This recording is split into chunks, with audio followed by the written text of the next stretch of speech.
Once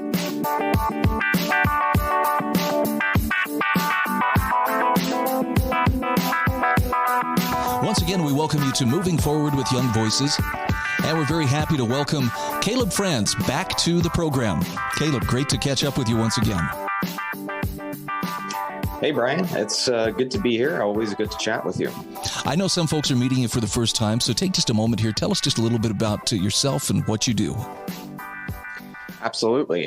So my name is Caleb Franz. I am the program manager at Young Voices. It's a great job and a great time to be a part of the organization. We're constantly growing left and right, it seems. And I also host a show that is a history podcast called Profiles in Liberty that you and I get to have the pleasure to speak about from time to time. So it's always fun to talk about that. Absolutely. And of course, we're just coming off the Independence Day holiday. And I don't know, for me, this was kind of a different holiday. I don't know if it was for you, but Caleb, this is the first year that I can remember in my entire life where there was a little bit of a pall hanging over Independence Day. In other words, there wasn't quite the fondness and the sense of celebration that I once remembered. In fact, if anything, it seems like there was actually some open antagonism. Did you pick up on any of that where you were celebrating? Maybe not necessarily where I was celebrating, but certainly across the country, I tend to agree with that. Even NPR, that they air their reading of the Declaration of Independence every year. And this is the first time, I believe, in over 3 decades, that they didn't do this. And instead, They decided to have a conversation about what equality means in the United States. Now, I think that that's a perfectly fine conversation to have, and potentially one that's important to have. But at the same time, there's got to be a reason for nixing the reading of the Declaration of Independence itself, the very document that gave our country new life. And that I find to be a somewhat disturbing trend as we continue to move forward, rejecting some of the notions of that founding era that really made us unique as a country. Yeah, I'm looking at an article you wrote for realclearhistory.com about Thomas Jefferson, Thomas Jefferson's America Worth Celebrating, rather. And could we dwell for just a little bit on some of the things that are still worth celebrating that don't have to necessarily be discarded in the name of, rewriting history or otherwise focusing on whatever misgivings or shortcomings the founding generation might have had? Yes, absolutely. I think that the founding generation, obviously, we talk about this frequently, Brian, of all the shortcomings that certain individuals throughout history may have had, but that isn't necessarily something that defines them as people, and it's certainly not something that defines us as a country. I think the defining quality of America is not how many problems that we have had, but rather the ability for us to truly overcome those issues because we were conceived in this notion of liberty, which is so unique and so different and revolutionary at the time of when it occurred. And I think that's something that it's important to take pause and take a moment to reflect upon, certainly around a holiday like Independence Day.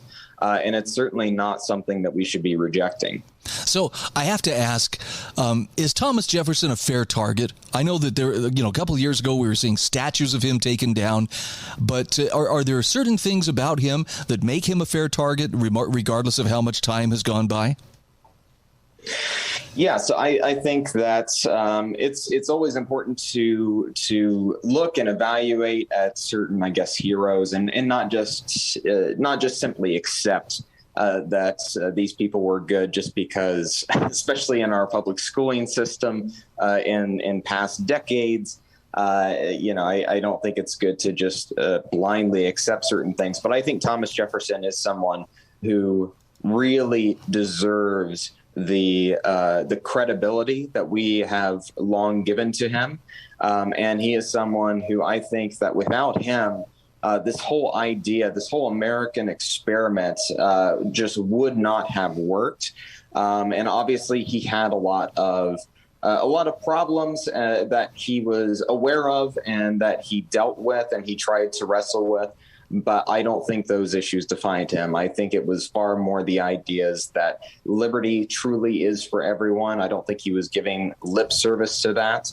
I think that he truly meant it. He didn't necessarily know what the best path forward for that was, but enshrining that idea into our founding document, making sure that we can eventually fulfill that promise of all men being created equal, is something that I think is one of the most important acts that any person has ever done in American history. I know Jefferson gets a lot of heat for being part of the slave-owning class of his day.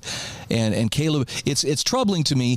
Look, there are things that were part of the world he was born into. They didn't originate with him. They didn't originate with the founding generation. They were widely accepted by that generation at that time, or the ones who had come before them. But it seems like Jefferson himself had some pretty strong things to say about slavery, even if he didn't manage to ban it outright. How do we weigh him in light of the fact that, well, he didn't get rid of slavery, so therefore, I guess that would make him a bad man, as some people would say. Yeah, he certainly had some very strong opinions about this, and it's something that he constantly struggled with, but it was one that, as far as the moral question of is slavery wrong or is it correct, this was not something that he struggled with in that sense. He knew it to be absolutely reprehensible, and in fact, the story that I pull on for this article that I wrote for Independence Day pulls on what he originally wrote in the original draft of the Declaration of Independence, where he not only put slavery at the foot of the king, but it was the largest grievance in the original draft of the Declaration of Independence. Now, that is something that I think is rather overlooked whenever we discuss certainly Jefferson's legacy or the heritage of the United States. And it's an important one because it does tell us that slavery was never meant to be an aspect of this country. And while there were some certain influences from the old world that still carried over into the new world as we tried to establish our nation, it was very much a relic of that old world and not something that was meant to create a new country on the foundation of that institution. So even though there has been room for improvement, and I think we could safely say some things have greatly been improved in our world, What are some of the things that you would say we could still celebrate? In fact, we ought to be celebrating in 2022. Yeah, I think that the idea of America is still very much worth celebrating. And more specifically, I think Thomas Jefferson and his ideas that he put forth specifically in the Declaration of Independence, especially in the Declaration of Independence that he originally wrote, the first draft of that document, is something that we should all take to heart as Americans, because that is an America that is, in fact, worth celebrating. Agreed. Yeah, I mean, look, I'm not saying that everybody needs to hold hands and sing patriotic songs, but it sometimes feels like there's this effort to throw the baby and the bathwater out together, and basically all the good things that came from the founding generation are somehow supposed to be disregarded in light of a new, more enlightened, in some people's minds, way of thinking, a more equitable way, I guess is how I would put it. Yeah, I completely agree, Brian. I think that every country, no matter where you look, in every time frame, every time period, has problems. Every person has issues that whenever we look back in history, it's probably not going to age well. That's certainly the case 20 years ago, 50 years ago, 100 years ago. And it's certainly going to be the case 100 years from now, whenever we look back at this period today. And I think it's rather detrimental to try to judge the past by our current present standards. And it's much better to judge the past by, did they have the foresight? Did they have the understanding of what was truly important? And they may not have gotten every single issue correct, but was that effort made? Did they try to overcome those issues? And I say that, and certainly in the case of Thomas Jefferson and the founding fathers, of 1776? I think the answer is unequivocally yes, they did. Okay, got about 30 seconds here, Caleb. Are there blind spots that we have? I mean, we can see the founders' blind spots. Are there some blind spots in our generation that others will look on in the future and go, how could they think that way? Yeah, I think there are. I think that the entire COVID era has really exposed a lot of those blind spots that we're still really trying to overcome. And I'm sure there are several others as well that is too long of a list to name. But I think that there are certainly enough individuals today that have that foresight that can carry that torch on that Thomas Jefferson established in 1776. Okay, we are talking with Caleb Franz from Young Voices. Caleb, tell people where they can follow you. Absolutely. You can follow me on Twitter at Caleb Franz. I also have a show, as I mentioned, Profiles in Liberty, and you can get that wherever you get your podcasts.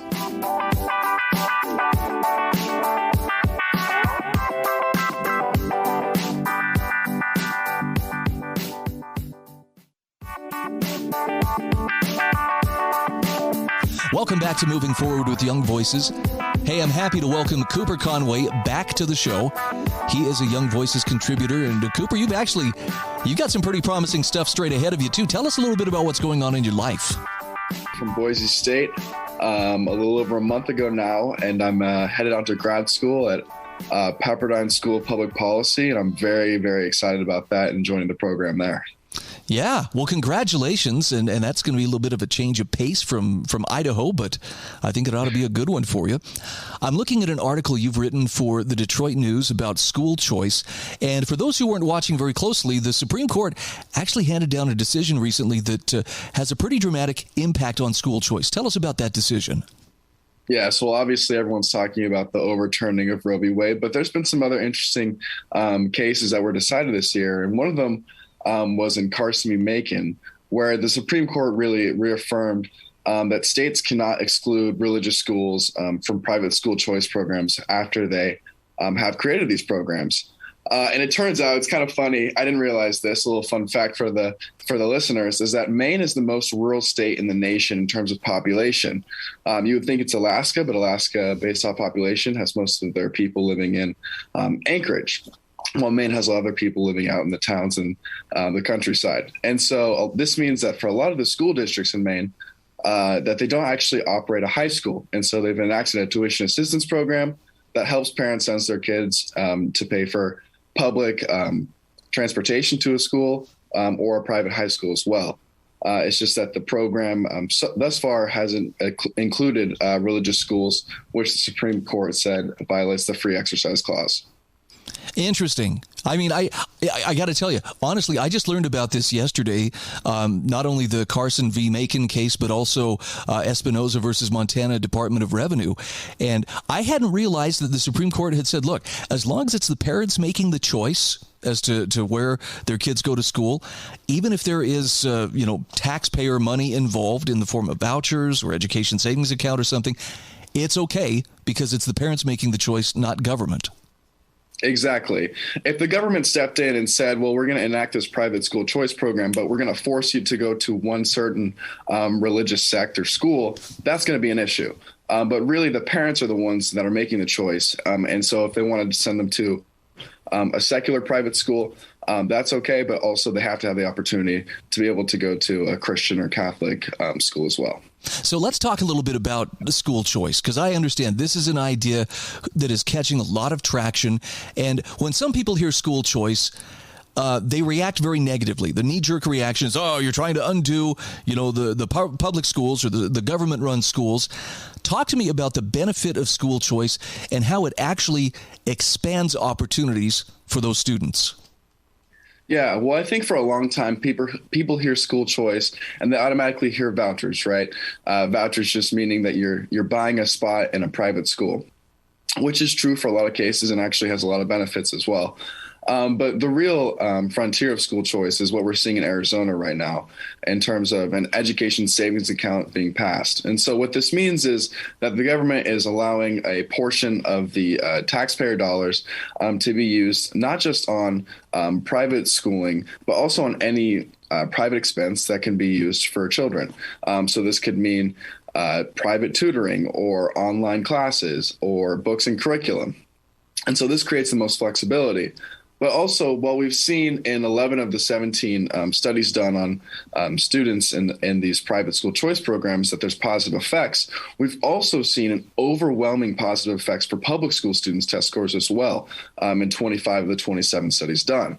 And so the competition is forcing these public schools to step up their game. And really, there's the common trope that's used against school choice is that school choice, quote, and I quote, defunds the schools. But really, if the public schools are doing a great job, there should be no risk. There should be no harm because every single student would be put in the best position to learn. However, if the public school is not doing a great job, these parents finally have the empowerment to be able to leave and choose a better education environment for their child. So competition is what brings better results. And it's not just true within the free market, but this is also true within the arena of education.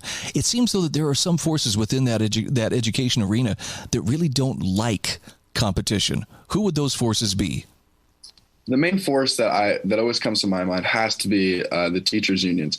And it's not the public school teachers that really should be shouldering the blame for this, but rather the administrators that are trying to keep this outdated system that's failing many students intact.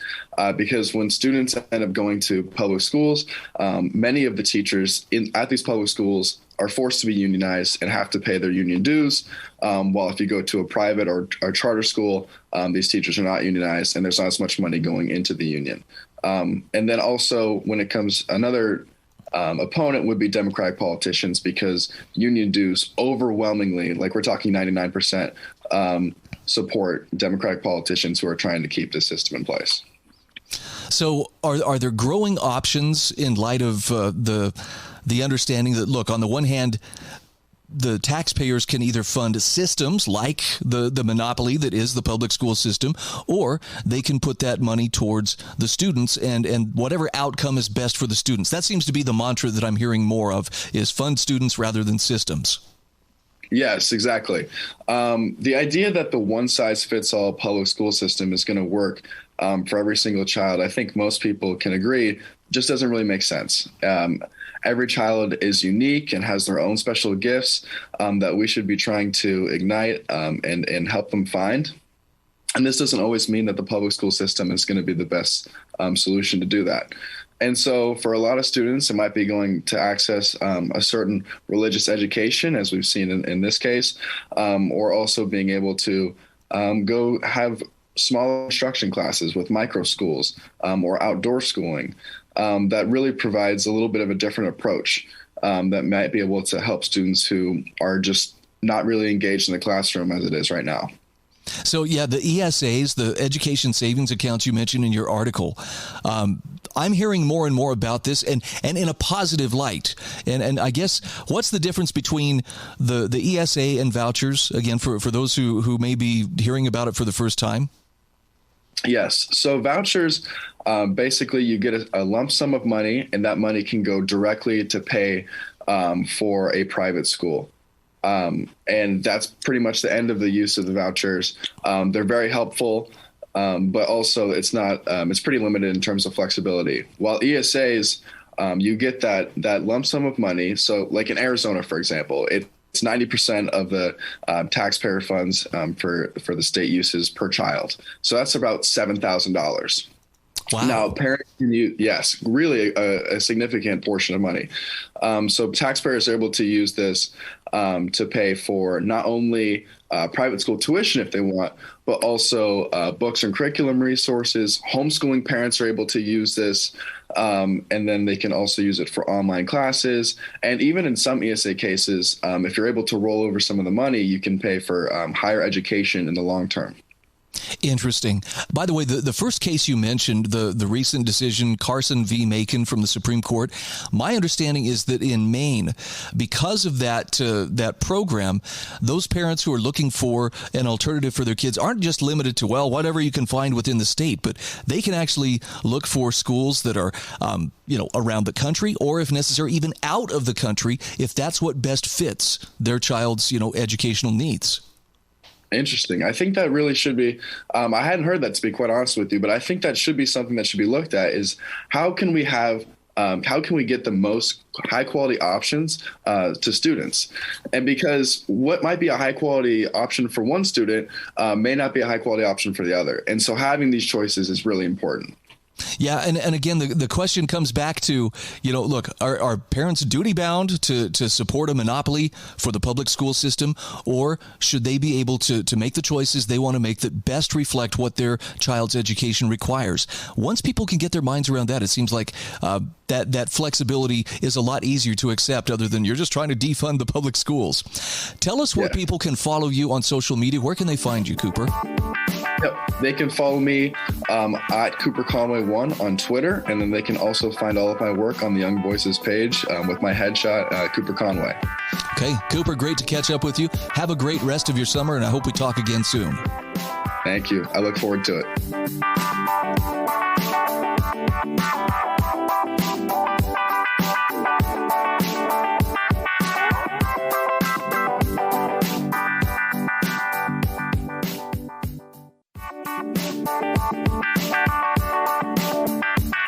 Welcome back to Moving Forward with Young Voices. We're happy to welcome Thomas Irwin back to the program.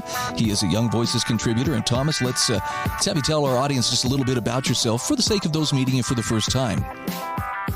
Sure, absolutely, Brian. So as you mentioned, my name is Thomas. I work in Los Angeles. I've lived here on the east side of the city now for 8 years. I'm married. I have a son who's about 2.5 years old. I work in economic development, so that's looked like a variety of things, helping people with job training, help entrepreneurs kind of get off the ground. And also recently it's been engaging the issue of housing policy. So as some of your listeners may know, we in California have a bit of a housing crisis on our hands. The price of a single family home in the state recently crossed $800,000. That's not a mistake. Yeah, median price, right? So there's a lot more expensive than that. Just engaging, right? If you're trying to do economic development in the neighborhood, you have to deal with the fact that the cost of living is very high and out of control. What about rent? What's the average rent look like? Yeah, that's a great question. So here in Los Angeles, the median rent, I should say, of a 3-bedroom house is over $3,000. Wow. So that means if you're a family, right, usually, right, my wife and I, we have one child. If we had 2 or 3 children, right, we probably would need like a 3-bedroom size house just to kind of breathe. That costs you over $3,000. So obviously there's parts of the city that are more expensive, less expensive, but even where I live is a historically underinvested community, lower income community. And it's very hard to find a place for less than $2,000, often close to $250,000 for running a house. So tell me how the state of California is stepping up, and I'm going to put this in air quotes, to help with the housing crisis. Yeah, Brian, I love the air quotes. The state of California has I think, recognized this is a problem, but is still struggling to find solutions that will actually deal with the root of the problem. So my latest article, which is coming out very soon in the Washington Post, details this. So one of the line items in our state budget, which just passed, was called the California Dream for All. And it was a program that's going to invest $500 million just in this year. So presumably they'll be putting more money into this program in years to come. And this is a program that would help subsidize homeownership. So it would give qualified users 17% of the purchase price for a house. So you could go out, you could use that money. It's technically a loan. It's unclear, when or if the state will kind of get this money back. The idea is that it would come back to the state. We'll see. But they could go take this money and they could go use it to go buy a house, right? The problem is that this misunderstands the fundamental problem, right? So the fundamental problem in California is we don't have enough homes. And there's a lot of economic research that shows when you give people money, especially money that's going to buy a house, in an environment where there's not enough houses, it brings up the price of housing, right? Because what happens is there's not more housing that just appears overnight. People compete with one another, and the people who get the subsidy use the subsidy to outbid other people, right? My wife and I have experienced this, right? We're looking to buy a house. And there's been lots of times when we have come in with a bid we thought was a reasonable bid. Someone else came in and outbid us, right? If the subsidy program went into effect, that would just happen to more people, right? Obviously, it would benefit people who use the subsidy to go buy a house, but you're probably going to pay more for that house And there's just going to be just as many people who aren't able to get the subsidy and are just left behind.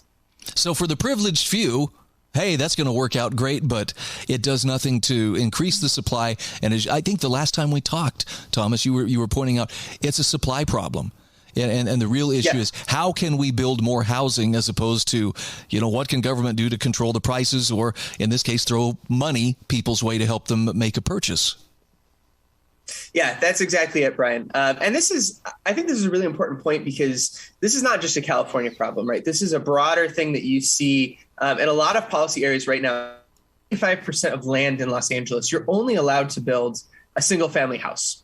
So that means if you're someone who, let's say, like my wife and I, right, are not working on super well-paying jobs, right? We make good money, we're college educated, but we're not rich, right? We would love to own a townhouse. We would love to own one half of a duplex, something where you share the land and that brings down the price of the house, right? Because you're sharing the land with the neighbor. That's an arrangement we would happily embrace, right? In many states, that's how people buy their first home. Here in Los Angeles, it's really hard because it's illegal in most of the city to do that. San Jose, right, in the Bay Area is actually worse. It's 94% of the city where these kind of arrangements are banned. So unless you address that fundamental supply problem, Brian, you're not going to fix this issue. There's actually a really good paper out there by a think tank in DC called the Niskanen Center. It's called Cost Disease Socialism. And it talks about how many of the biggest problems in American life right now are supply problems: higher education, housing, healthcare. There's not enough doctors. There's not enough housing. And there's not enough options for people who want to go to higher education. And unfortunately, there's kind of a bipartisan consensus right now that the best way to deal with that is to throw money at the problem, right? You see this on the left with higher education, right? Hey, we need free college for everyone. We need to forgive student loans.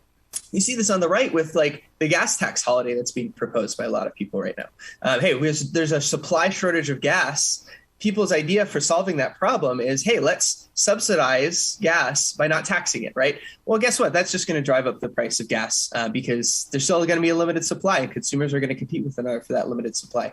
And housing, it's been a bipartisan thing for as long as America has existed that, hey, we're going to throw more money at people so they can buy houses. But unless you address the supply problem, it's really not going to fix the fundamental problem. So talk to us about some of the policy options that exist to help drive down the cost of housing and hopefully alleviate some of that supply problem.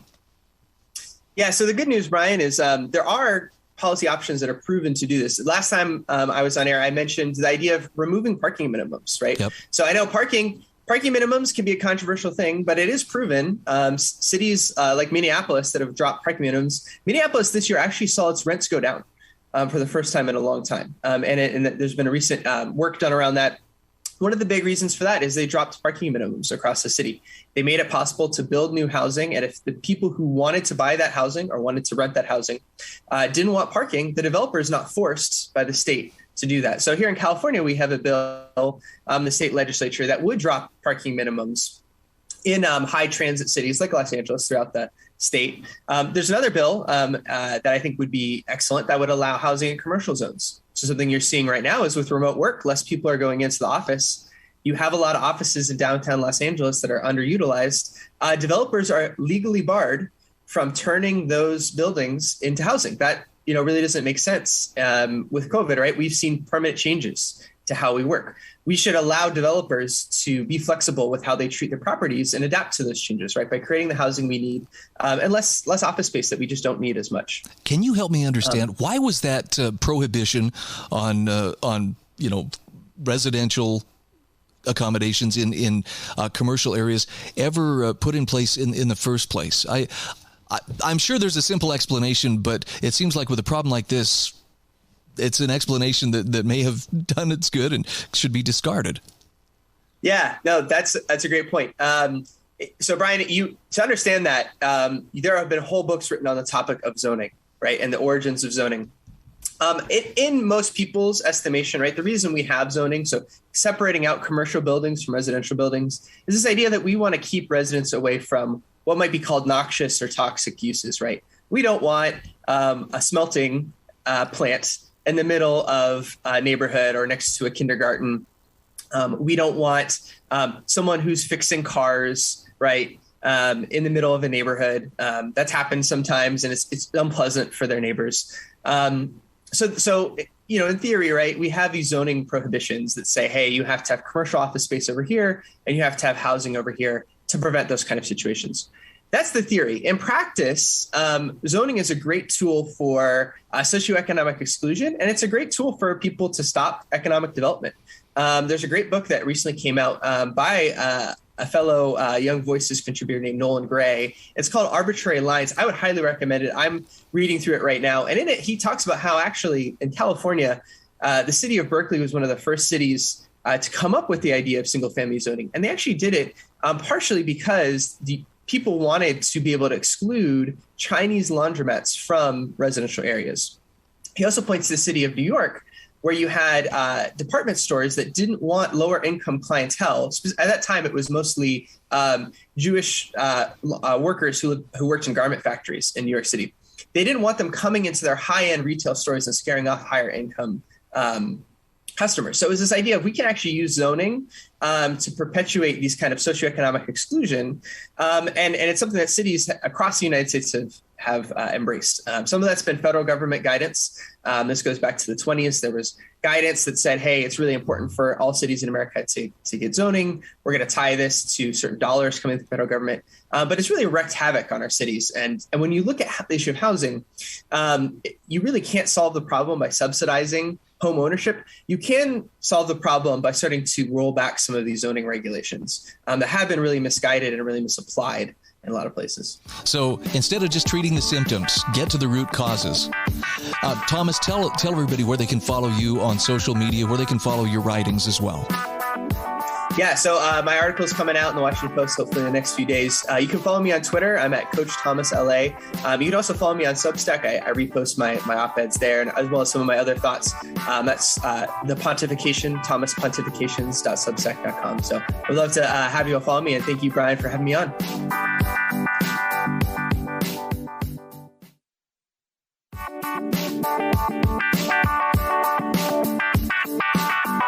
Welcome back. This is our final segment of Moving Forward with Young Voices today. Happy to welcome Alexander Salter back to the program. He is an associate professor at Texas Tech University as well as a Young Voices contributor. Alex, great to catch up with you once again. Brian, it's always a pleasure. Thank you for having me.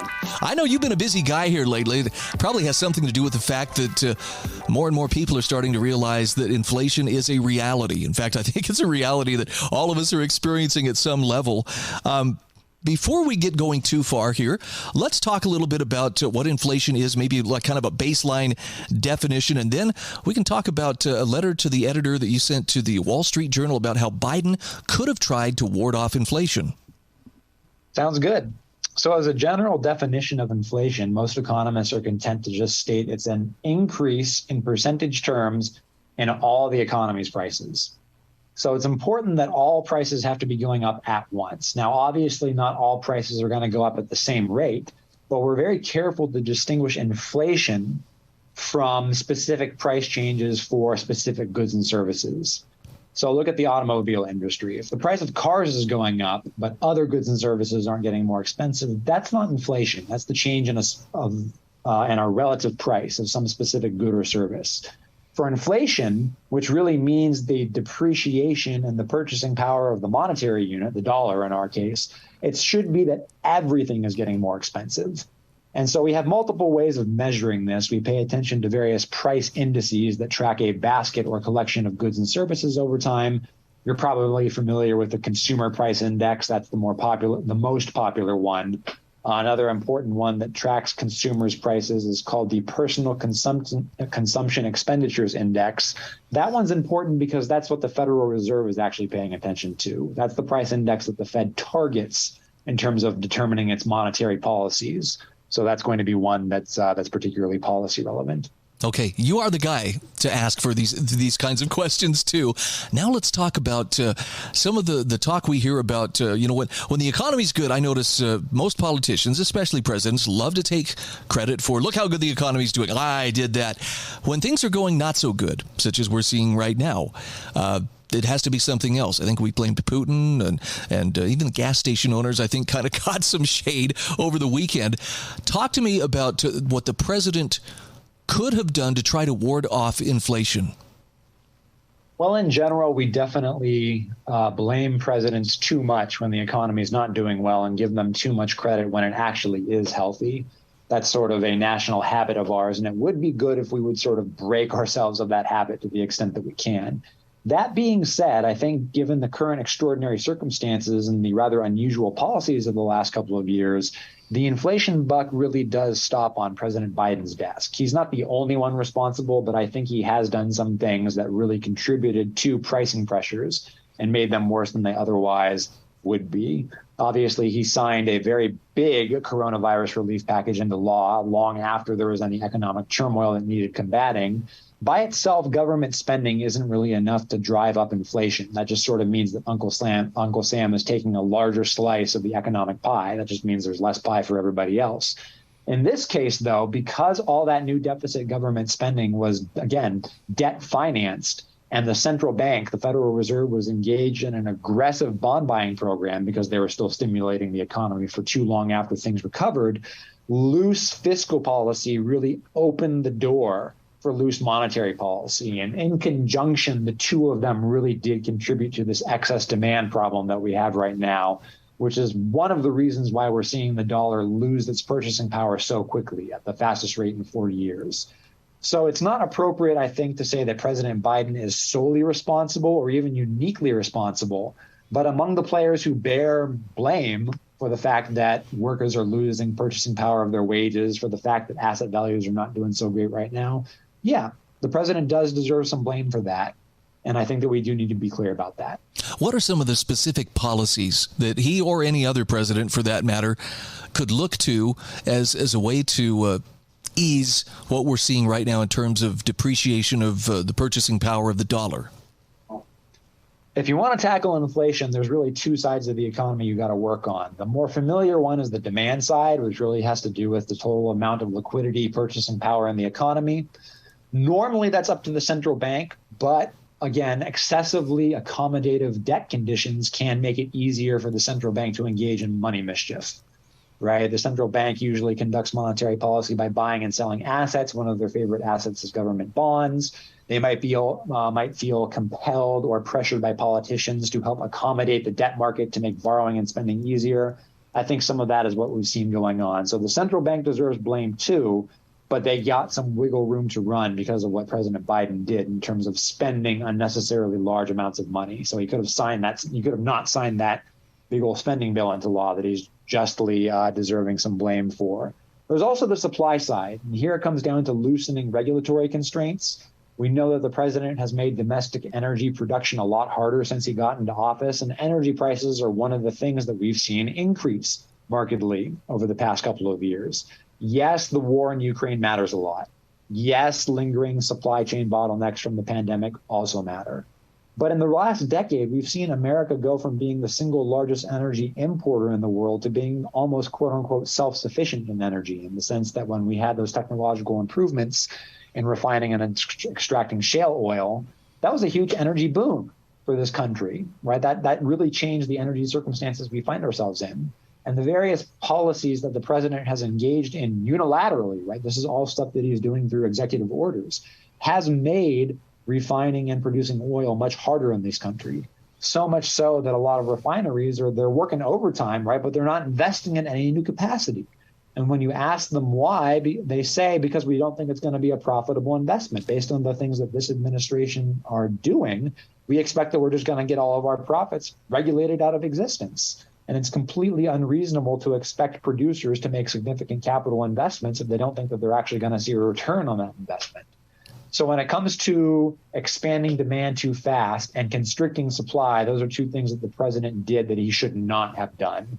If he had governed more as a centrist, which is what he promised on the campaign trail, I think that we would not have seen him pursue a lot of these policies that he has pursued. I don't think he's getting the best advice from his advisors.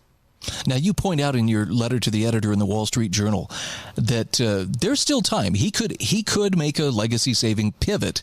I have to ask you, though, Alex, given what the president has done in the course of, the roughly year and a half that he's been in office, does that seem likely? I think it's likely. I continue to hold out hopes that it's possible. For better or for worse, Joe Biden is the president. I want him to govern well for the sake of the nation. So I really hope he does turn it around and have a Bill Clinton-esque moment, right? Clinton also, during the first couple of years of his administration, looked like he wanted to pursue strongly left-wing priorities, got handed a reality check in the midterm elections when Newt Gingrich's faction rose to power, and actually moderated, right? And so after that, you saw a lot of the Clinton signature legislation that Congress actually passed that he cooperated with, and I think that largely saved his presidency. Something similar to that could happen here. You could see the president, observing the shellacking that Democrats are inevitably going to get in the midterm, pivot to the middle, basically stop regulating oil profits out of existence, stop supporting massive deficit spending that gives the Federal Reserve more wiggle room to pursue irresponsible monetary policy. Of course, the Fed seems to have finally gotten wise to the fact that inflation is here to stay, and so they're beginning to tighten a little bit, which could be promising.